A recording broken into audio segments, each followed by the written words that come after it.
Life can train us in a lot of different ways. One way that life can train us has to do with injuries. Almost all of us have had injuries in our lives. And a lot of us, when we've had those injuries, let's say an ankle sprain or severe bruises or something along those lines, but I'm thinking more like an ankle sprain. We oftentimes don't do much. We let it heal and then we just go back to doing what we were doing.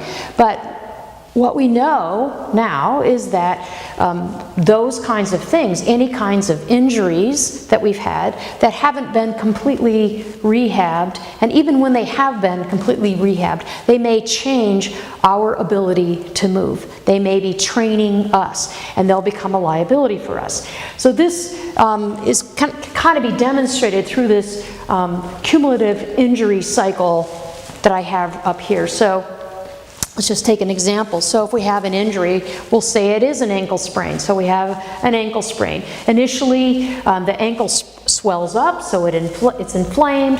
It does that for really good reasons. It's trying to heal itself, but it also keeps us off of it. And then the muscle spasms around, so the muscle's been damaged or is responding to the neural information and biochemical information about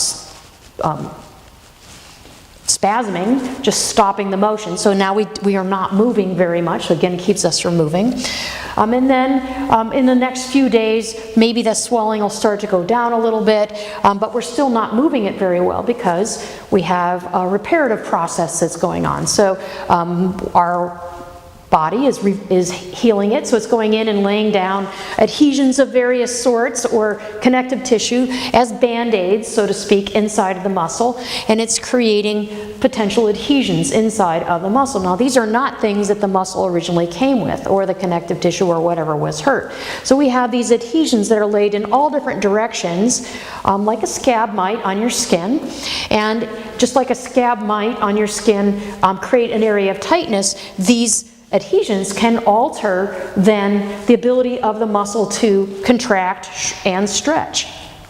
So we'll have possibly an altered neuromuscular environment. In other words, the muscle, because it has this scar tissue in it, it'll change its ability to stretch, so a little bit of stretching may cause the neuromuscular system to note that it's stretching a lot, and it'll contract and tell it to not, or act until it to not stretch. So it'll try to control its movement. We won't have as free of movement as we had before.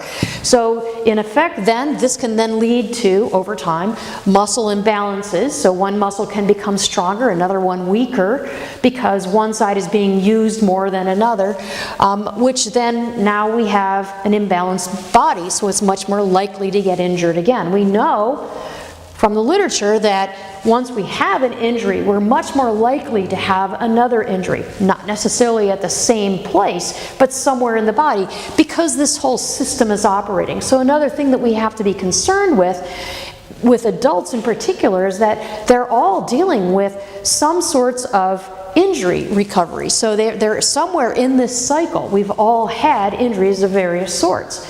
Or we've had disuse or lack of use or something that's changed our neuromuscular system. In either case, it alters our ability to move.